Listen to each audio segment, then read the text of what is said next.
This is when Gen X ruled the multiplex, in which I take a look at various films that might have shaped the destinies of those of us who are now in our 40s and 50s.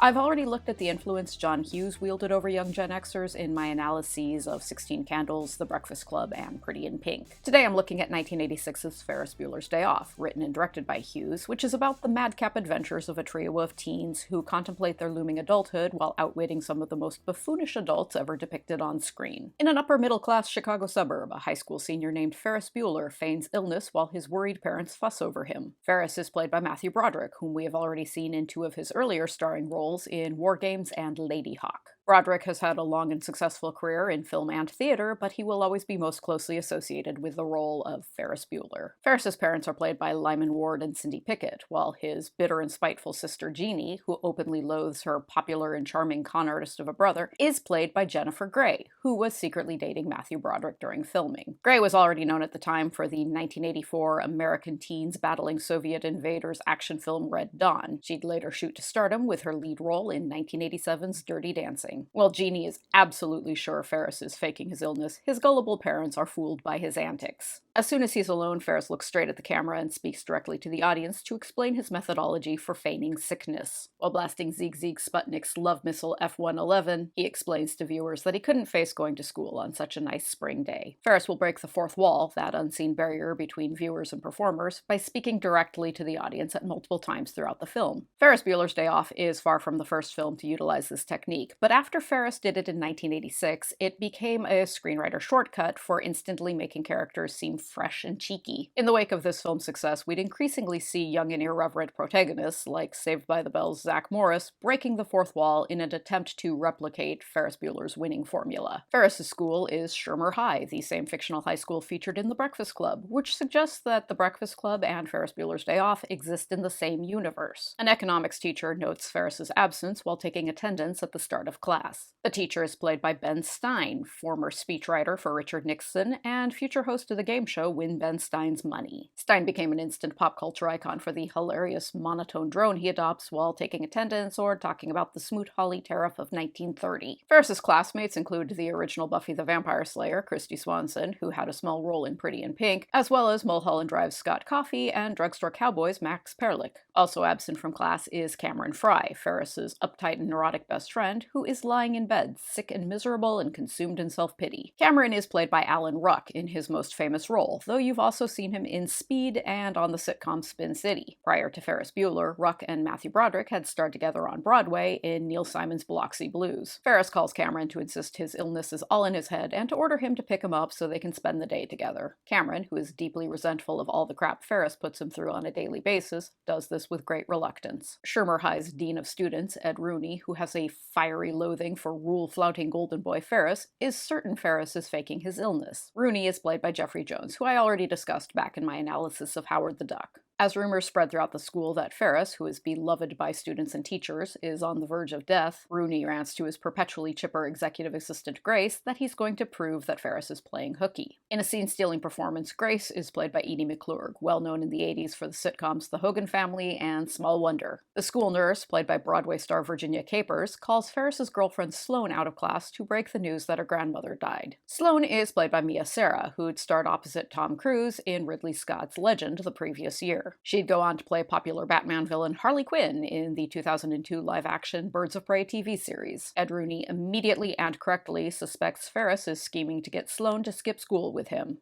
Ferris heads his suspicions off at the pass by having Cameron berate Rooney over the phone while adopting a weird transatlantic accent and posing as Sloane's bereaved father. To pick Sloane up in style, Ferris bullies Cameron into letting him borrow Cameron's father's prized 1961 Ferrari 250 GT convertible. The novelty song Oh Yeah by the Swiss electronic music duo Yellow plays over beauty shots of the Ferrari. Yellow's Oh Yeah, which is extremely catchy, became omnipresent throughout the 80s due to its use here. You've also heard it on The Simpsons and in too many commercials to count. Cameron's family home is the Ben Rose House, a glass-walled modernist private residence located in a wooded ravine in the Chicago area. Ferris will later observe that Cameron's home is like a museum. Cameron's father values his possessions more than he values his family, and Cameron is perpetually ill from the strain of living in such a cold and unfeeling environment. Ferris dresses up in a trench coat and hat and poses as Sloane's father to pick her up from school, which fools Ed Rooney for far longer than it reasonably should. To Beat City by the Flowerpot Men, Ferris Sloane, and Cameron drive into Chicago on a beautiful spring day. Ferris Bueller's Day Off is beautifully shot by cinematographer Tak Fujimoto, who makes downtown Chicago look like a sparkling jewel. At the school, concerned students take up a collection to raise money for a new kidney for Ferris, which enrages Jeannie. Ferris leaves the Ferrari in the care of a garage attendant played by former Sonic Youth drummer Richard Edson, whom we have seen in Howard the Duck and Desperately Seeking Susan. As soon as Ferris and his friends leave, the attendant and his buddy tear out of the garage at warp speed in the Ferrari. Ferris's mom takes a break from work to check on her son. Ferris has planned for such an eventuality by placing a dummy under his bed covers, which appears to move and breathe in deep slumber with the help of a meditation tape and an elaborate system of pulleys. Ferris, Sloane, and Cameron hit the sights, visiting the observation deck of the Sears Tower and the floor of the stock exchange. They go to a fancy restaurant for lunch, where Ferris convinces the snobby maitre d', played by television writer and editorial cartoonist Jonathan Schmock, that he is Abe Froman, the sausage king of Chicago. On a mission to prove Ferris is skipping school, Ed Rooney scopes out a teen-friendly pizza joint and embarrasses himself with his buffoonish antics. A TV in the pizza place is broadcasting a Cubs game, and Rooney narrowly misses seeing Ferris in the bleachers catching a foul ball. Rooney then grievously oversteps his bounds as dean of students by trying to break into Ferris's house to prove he's not home. He crawls through the doggy door and gets attacked by the Bueller's Rottweiler. While John Williams' Star Wars theme blasts, the garage attendant and a co-worker, played by Larry Flash Jenkins, sail over a hill in the Ferrari in slow-mo during their wild joyride around Chicago. Ferris, Sloane, and Cameron head to the Art Institute of Chicago to admire the paintings while a wistful instrumental version of the Smiths' Please, Please, Please Let Me Get What I Want plays. Cameron loses himself in a close examination of Seurat's masterpiece of pointillism, A Sunday Afternoon on the Island of Le Grand Jatte. I cannot fault in any way the activities Ferris and his friends choose to enjoy on their day off. The German-American Steuben Parade is underway in the streets of downtown Chicago. Ferris spontaneously hops on a float and lip-syncs to Dankeschön, the Wayne Newton classic from 1963, accompanied by a polka band. From the sidelines, Cameron confesses to Sloane that Ferris has his life all figured out while he himself has no idea what he wants to do, and Sloane confesses that she doesn't know what she wants to do with her life either. When Dankeschön ends, Ferris lip-syncs to Twist and Shout by the Beatles, which gets all of Chicago joyously dancing along. Jeannie arrives home. Assuming she's Ferris, Ed Rooney trails her into the Bueller home and accosts her in the kitchen. Thinking she's under attack by an intruder, Jeannie kicks the crap out of Rooney, then barricades herself into her bedroom and calls the police. Believing the police have arrived, Jeannie answers the doorbell and becomes the unwitting recipient of a strippergram meant for Ferris. Comedian Louis Anderson puts in a fleeting appearance as a delivery man bringing flowers for Ferris. Ferris, Sloane, and Cameron pick up the Ferrari from the garage. While driving back to the burbs, Ferris realizes the garage attendants have put a couple hundred miles on the odometer. Knowing his father will realize he took the car, a traumatized Cameron slips into a temporary catatonic state. Jeannie gets hauled to the police station on charges of falsely reporting a break-in. In the precinct, she meets a drugged-out hoodlum played by Charlie Sheen, then known for Red Dawn and Lucas, and for being the less famous baby brother to Emilio Estevez. She ends up spilling her guts to him about her fierce envy of her brother, and he counsels her to take things less seriously. At Cameron's home, Ferris mounts the Ferrari on a jack and tries running it in reverse to turn the odometer backwards, which naturally fails. At his breaking point due to his complicated relationship with his cold and rigid father, Cameron flies into a helpless rage and repeatedly kicks the car. The car falls off the jack and speeds out of the garage in reverse, smashing through the floor-to-ceiling windows and tumbling into the tree-filled ravine. Ferris offers to take full responsibility, but Cameron decides to take charge of his life and stand up to his father. At the police station, Mrs. Bueller finds an uncharacteristically chipper Jeannie making out with Charlie Sheen, which is something no parent ever wants to see. Ferris walks Sloane to her house. While driving back from the police station with Mrs. Bueller, Jeannie spots Ferris and tries to beat him home. While March of the Swivelheads by the English Beat plays, Ferris races through backyards to get home before Jeannie. He's caught at the back door by a triumphant Ed Rooney, though he's unexpectedly saved by Jeannie. Jeannie has found Rooney's wallet in the kitchen and realizes he's the one who broke into her house. Jeannie lies and tells Rooney that a desperately ill Ferris very bravely tried to walk home from the hospital.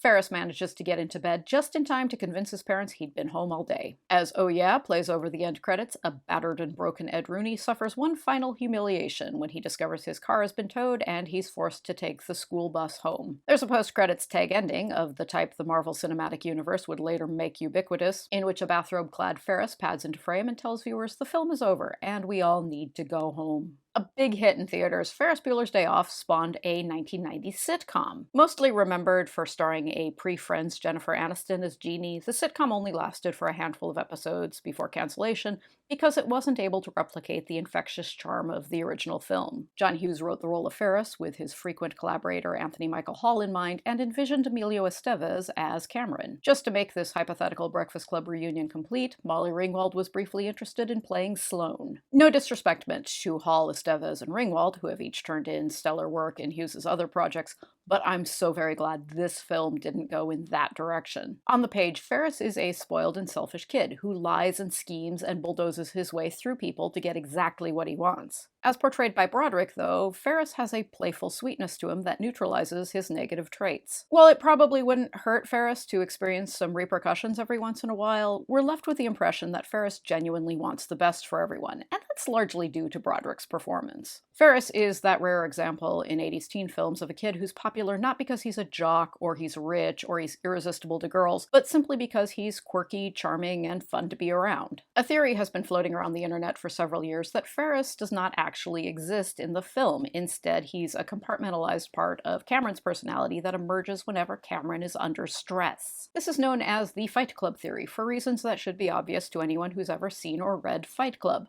And if you have not seen or read Fight Club, I believe I just spoiled the ending for you. This theory breaks down under even mild scrutiny, but it does make the valid point that Ferris represents the primal and instinctive id to Cameron's repressed and intensely self-critical superego. Cameron is a mess of neuroses, and Alan Ruck plays him brilliantly. It's a performance that's both very funny and deeply sympathetic. Anyone who has ever put themselves under pressure to the point of becoming physically sick will see themselves reflected in Cameron, and we come away from the film with a sense that this impromptu day off was exactly what he needed. Half of Ferris Bueller is a surprisingly complex study of teenagers on the cusp of adulthood, and the other half is a slapstick comedy about buffoonish villain Ed Rooney stepping in mud puddles and getting chased by Rottweilers. Setting aside the Wile E. Coyote antics of Ed Rooney, Ferris Bueller's Day Off is mostly about fighting the onset of adulthood tooth and nail. High school senior Ferris wants to delay the inevitable for as long as he can, and from what we see in the film, who can blame him? Every single adult character in Ferris Bueller's Day Off is terrible, or an idiot, or a terrible idiot. John Hughes tapped into a worry a lot of us Gen Xers had when we were teens.